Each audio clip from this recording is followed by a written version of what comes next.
고백처럼 오늘도 이 본문 말씀에도 그렇게 시인하는 한 사람이 있었습니다. 환경을 무릅쓰고 그리고 그 환경을 뛰어넘어 예수를 시인하는 한 사람이 있었습니다. 그 사람이 바로 오늘 바디메오라 하는 소경이요 거지였다, 그렇게 소개합니다. 오늘 본문에 소개된 이 바디메오, 예수님의 발걸음을 멈추게 한 이 바디메오, 많은 사람 앞에 예수를 시인하며 그리고 그 앞에 나섰던, 당당하게 나섰던 이 바디메오, 그가 누구입니까? 오늘 성경에는 거지였다. 여러분, 정말 많은 사람이 소외하고 외면하는 사람이 거지 아닙니까? 인생에 있어서 가장 처참하고 비참하게 살아가는 사람이 거지잖아요. 거기다가 소경이었다. 소경이요 거지였다는 거 보니까 떠들이 인생을 살아갔던 사람이 틀림이 없습니다. 집안에서 외면당하여서 아마도 소외되고 가족들에게도 소외당하는 그런 사람이었으면 틀림이 없습니다. 왜냐하면 거지라고 소개되고 있잖아요. 그래서 구걸하고 있지 않습니까? 비천한 자입니다. 스스로 많은 사람들이 비천에 여겼지만, 그런데 독특한 것은 그에게 소망이 있었다는 것입니다. 비천하지만 소망이 있었다. 그의 삶에 용기가 그리고 환경을 뛰어넘을 수 있는 그 어떤 소망이 있었다는 것입니다. 여러분, 사람의 외면하는 거지였지만 소망이 있는 자에게 다시 일어나는 겁니다. 뿐만 아니라 앞을 볼 수 없는 그러한 소경이라 할지라도 소망이 있는 자, 그들은 다시 일어나는 겁니다. 여러분, 어떤 환경에 처해 있습니까? 어떤 위기와 고통 중에 있습니까? 소망을 잃지 않기를 주님의 이름으로 축원드립니다. 그런데 그 소망이 누구에게 가지느냐? 세상에 가지는가? 아니었죠. 예수께 그 소망을 두었다는 겁니다. 이것이 오늘 핵심 키입니다. 소망을 가지되 예수께 소망을 두고 환경 속에서 거지처럼 앞을 보지 못하는 구걸하는 그런 인생이었지만 그는 오늘 예수께 소망을 두었다는 것입니다. 예수님은 잃어버린 양을 너무나 사랑합니다. 돌아오는 양을 너무나 사랑하고 기다리거든요. 예수께 소망을 두는 자에게, 나의 기쁨, 나의 소망이라고 외치는 자에게 그는 결코 외면하지 않는다. 오늘도 그분께 소망을 둔 새벽의 용사 여러분, 그 소망의 이름 예수, 그분을 끝까지 포기하지 말기를 주님의 이름으로 축원드립니다. 오늘 이 소경 보십시오. 끝까지 어떻게 소망을 두고 간절히 부르짖습니까? 문제 해결을 위하여 긍휼을 부르짖는 그런 그에게 47절에 보니까 많은 사람이 막 꾸짖습니다. 예수께 못 가게 합니다. 방해합니다.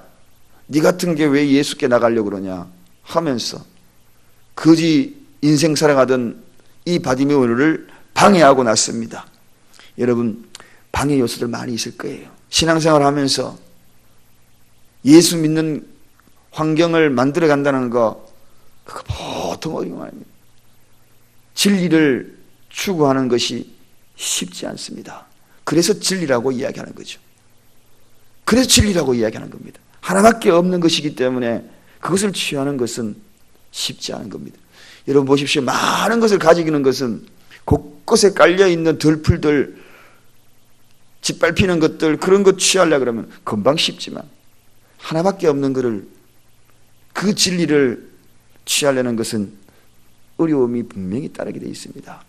오늘 여기에 예수님을 따르려고 하니까 많은 사람이 꾸짖었다고 그랬거든요. 바디메오에게 이렇게 환경적인 방해 요소들이 많았다는 것입니다. 그런데 오늘 보니까 더 큰 소리로 예수를 불렀다는, 더 큰 소리로. 여러분, 방해 요소가 있을 때마다 주님 앞에 나아가는 자세입니다. 더 큰 용기를 가지고 나아가기를 바랍니다. 주춤하면 안 됩니다. 더 저돌적으로 나가야 되는 것입니다. 진실한 믿음과 하나님의 영광을 위한 간절한 소망을 가진 이 바디메오, 세상의 환경, 그래서 저는 이 말씀을 묵상하면서 곰곰이 생각해 봤어요.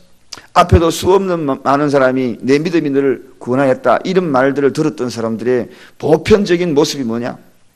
환경에 지배되는 자가 아니라 환경을 극복하는 사람이었다는 겁니다. 환경에 지배되는 자들이 하나님 앞에 상달됐고 내 믿음이 너를 구원하였다 이런 이야기 듣는 사람을 못 봤어요.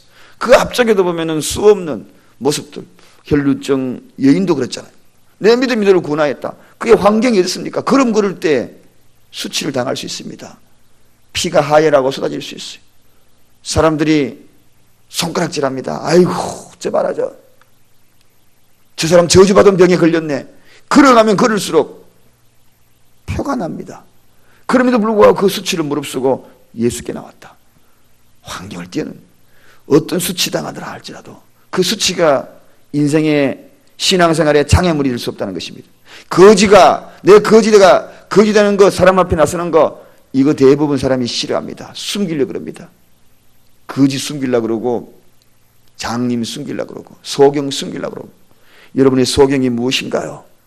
여러분의 거지 같은 그런 환경 속에서 숨기고 싶은 것이 무엇인가요? 그것으로 인하여 예수 그리스도 앞에 나아가는 것이 장애가 된다는 것. 그것이 만약에 장애가 된다면 결코 예수님의 걸음을 멈출 수 없다는 겁니다. 예수님의 걸음을 멈추게 한 것은 그런 것들을 뛰어넘는 것, 환경을 뛰어넘는 것, 그것이 바로 걸음을 멈추게 한다. 한마디로 이 소경은 볼 수도 없었잖아요. 그럼에도 불구하고 뛰어넘었다는 것입니다. 그럼 믿음이 뭔가의 실체를 보여주는 거죠. 백문이 불여일견이라는 말이 있습니다. 그 이야기 뭡니까? 100번 듣는 것보다도 한 번 보는 것이 훨씬 더 낫다는 뜻이잖아요. 그런데 믿음은 그게 아닙니다. 믿음은 그게 아니에요. 100번 듣는 것보다도 한 번 보는 게 낫다라고 이야기하는 고사성어 백문이 불여일견이라는 것보다도 믿음은 그게 아닙니다. 보지 않고 믿는 것이 이게 믿음이라는 거예요. 지금 소경은 보지 않고 있지 않습니까? 다른 사람은 지금 다 보고 있잖아요. 예수님이 누구인지. 그리고 수없는 우리 마가복음의 앞에서 많은 이적과 기적들을 지금까지 묵상해 오면서 많이 봤잖아요. 줄줄줄 따라다녔잖아요. 다 보았어요. 한 번, 두 번 본 게 아닙니다. 그런데 한 번도 보지 않은 바디메오가 지금 예수님을 앞에 나와. 믿음은 안 보고 믿는 것입니다. 안 보고도 고백할 수 있을 때에 그게 진짜 믿음이죠. 요한복음 20장 29절에 분명히 소개합니다. 보지 못하고 믿는 자들이 복되도다. 보지 못하고 믿는 게 이게 진짜 믿음이지요. 소리만 듣고도 아하 믿음이구나. 예수구나. 예수의 음성만 듣고도 저분이 바로 메시아구나. 나를 구원할 주구나. 이렇게 믿었던 바디메오에게 역사가 안 일어나겠습니까? 여러분 어떤 사람은 보여달라고 주여 보여. 오늘 이 시간에 보여달라 하지 말고 말씀 듣는 순간에 믿음이 여러분에게 실제로 생겨나기 바랍니다. 진짜 그게 믿음이지요. 꼭 그렇게 봐야 믿음입니까? 우리 어머니는 일생을 살아가면서 방언 한마디 못해도 제가 CCTV 보면은 정신이 돌아오면은 성경 쓰고 다 성경 쓰고 내일 보고 있거든요. 그래서 연세 드신 분들은 참 너무 편리한 것 같아요. 홀로 독거하는 분들한테는 꼭 이거 필요한 것 같아요. 꽉 눌러가지고 말도 다 대화가 되거든요. 또 성경 쓰고 계십니까? 그래, 그러고 성경 쓰고. 여러분, 보지 않고 그 카메라는 나는 보고 있지만 우리 어머니는 보지 못하거든요. 안 보이거든요. 나를 못 보잖아요. 나는 CCTV를 보고 있지만. 그런데 그 카메라를 바라보면서 내 목소리 듣고 네 보는 거하고 똑같다 그러더라고요. 보는 거하고 똑같다. 목소리만 듣고도. 여러분, 사랑하는 여러분, 오늘도 말씀이 들릴 때에 보지 않는 실체 예수 그리스도를 믿는 이 믿음이야말로 바디메오의 믿음. 따라다니면서 많은 사람들이 이적과 기적을 보았지만 그들의 믿음은 크다라고 얘기하는 겁니다. 오늘 예수님이 네 믿음이 정말 크다 이런 이야기 듣는 것, 바디메오 환경적인 것 뛰어넘었죠. 그리고 보지 못하면서 믿었죠. 그러니 그에게 역사가 일어났고, 그러니 가던 발걸음을 예수님이 멈출 수밖에 없는 이 정도입니다. 여러분, 저는 생각을 해봤습니다. 주님이 발걸음을 멈춘 것도 다른 것이 아니라 바디메오 이 한 사람, 지금 예수님의 발걸음이 굉장히 바빠요. 전해야 될 일 많습니다. 근데 오직 한 사람, 그 한 사람을 위해서 발걸음을 멈췄다. 그 한 사람, 뽕나무 위에 올라가가지고 기다렸던 그 한 사람, 삭개오를 향하여 발걸음이 멈췄다.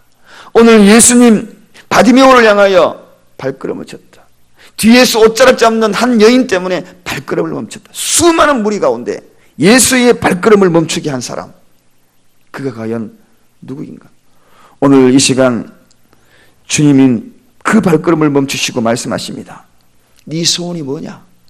여러분, 오늘 이 예수님의 이 질문에 좀 의아심이 생겨나지 않습니까? 네 소원이 뭐냐? 예수님이 전지전능하신 분입니다. 그런데 네 소원이 뭐냐? 소원 모르겠습니까? 지금 예수님이 소원 몰라가지고 네 소원, 소경이 소원, 눈 뜨는 거 소원 몰라가지고, 아니 그의 마음 중심을 바라보는 예수님이 소원 몰라가지고 네 소원이 무엇이냐? 이거 묻겠어요. 이 질문은 다른 것이 아닙니다. 이 질문은 한번 멋지게 많은 사람들 앞에 신앙 고백 한번 해보라는 것입니다. 할렐루야. 멋지게 많은 사람 앞에, 아까 브라함한 그 계급에 있던 여인이 많은 사람 앞에 나는 이제 예수로만 법에 삼으리라, 이렇게 많은 사람 앞에 고백하는 이 신앙 고백 멋지게 한번 해보라는 것입니다. 환경을 뛰어넘고 환경 속에 초라하게 무너져가지고 낙심하고 있는 수많은 무리를 향하여 너는 지금 그런 환경을 뛰어넘고 예수를 구주라고 고백하는 그 고백을 소경으로서 그리고 거지로서 한번 고백해보라는 것입니다. 이게 네 소원은 뭐냐? 여러분, 오늘 우리는 이 고백이 있기를 원합니다. 환경 속에서, 상황 속에서도 예수를 주로 신하면서 그 앞에 주님이 네 소원을 뭐냐? 오늘 이거 몰라가지고 오늘 우리 앞에 와가지고 기도하라 그런 거 아닙니다. 기도는 무엇인가? 기도가 무엇이라고 생각합니까? 우리는 구하여야 하지만 구하지 않아도 다 아신다고 주님은 성경에 분명히 말씀하거든요. 구할 것을 이미 다 알고 있다. 그러면은 뭔가?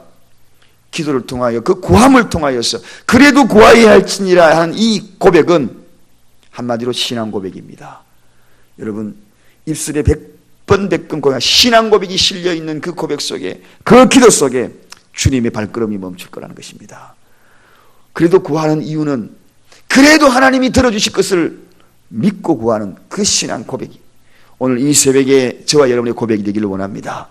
가든 발걸음 멈추신 그분이 오늘 바디메오의 눈을 뜨게 하시고, 내 믿음이 너무나 크다, 너 믿음이 너를 구원하였다, 이 음성이 여러분의 귓전에 심령 속에 들려지는 오늘 이 새벽이 되기를 간절히 축원드립니다. 기도하겠습니다. 하나님 감사합니다. 바디메오를 구원하신 주님, 우리도 능히 구원하실 수 있음을 믿습니다.